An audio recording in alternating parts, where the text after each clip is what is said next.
Muli, magandang araw sa ating lahat. May gagawin muna tayo ditong dual na washing machine. Ayan, ang tatak niya ay Hanabishi. Ang issue nito guys ay lahat ng motor ay hindi umaandar. Pero second hand lang ang ikakabit natin dyan, hindi bago. Hindi kasi sapat yung budget ng may-ari kung bibili siya ng mga bagong makina guys. Kaya kung ano lang yung kaya ng may-ari na i-budget dyan ay yun lang ang i-offer natin sa kanya. Meron kasi tayong stock na second hand dito na mga galing sa magbubuti. Mga binibili rin natin to sa kanila guys. Pero sure naman na buong buo ito yung kakabit natin guys. Yan, baklasin muna natin yung kaha. And forward natin ng konti. Yan, testerin muna natin yung makina kung bakit umaandar. Yung dryer muna guys. At yan nga, nakita nga natin na open yung isang wire ng dryer. Inulit pa natin yan para sure pero talagang walang palo yung isang connection ng wire guys. Tapos yan, ito namang wire ng motor ng washing machine ng ating testingin. Ayan. Mukhang ganun din ang kalagayan guys. Wala ring palo yung isang wire. Pareha silang may open wire kaya siguro talagang ayaw nang magsiandar ng mga makina. Kaya kailangan talaga palitan natin ito pareho. Hindi kasi ako tulad ng iba na kailangan gawan pa ng paraan yung makina. Ako kung kailangan talagang palitan, papalitan talaga natin guys. Mahirap naman kasi kung gagawan pa natin ng paraan tapos sa bandang huli, babalik din sa atin, tayo rin ang kawawa niyan guys. Bukod dun ay abala rin sa oras ang paggawa. Nabala na tayo, wala pang bayad. Yan yung mga makina na ikakabit natin guys. Pero titest rin muna natin yan guys kung talagang buo yan. Tinesting natin yung dryer muna. Yan, okay siya. Pumapalo lahat ng wire. Yan, connection, okay naman. Tapos yung washing naman ng tester natin. Yan, lahat ng wire pumapalo naman guys. Mukhang buong buo naman yung motor ng washing na yan guys. Siyempre, kung second hand ay yan na mismo ay ikakabit natin.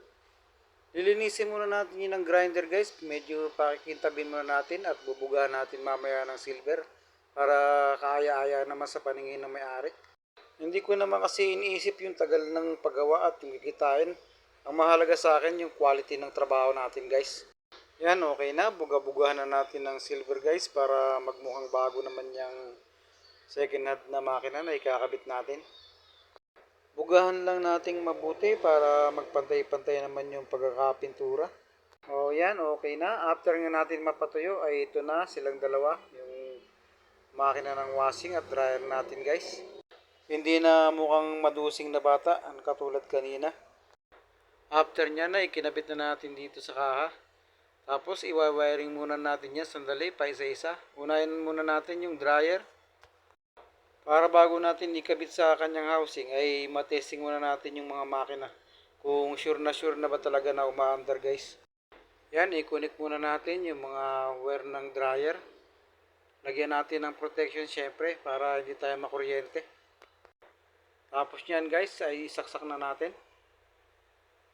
Yan, malakas ang andar ng makina. Mukhang stable na siya guys. Saksak bunot muna natin para talagang makita natin na umaandar.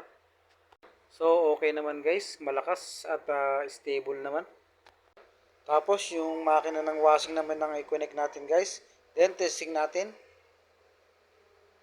Yan, okay na guys. Umaandar na rin yung makina ng ating washing machine.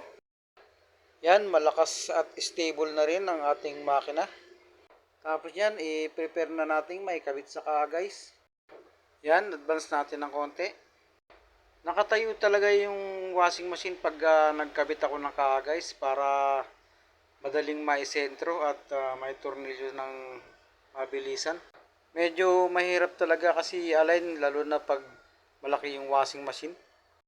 Kaya patayo talaga ang diskarte natin dyan guys. After that, i-wiring na natin yung mga connection ng wire dyan sa ilalim guys.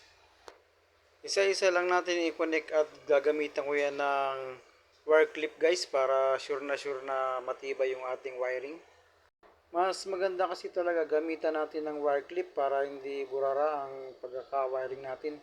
Pag tape kasi bumubuka pag tagal guys.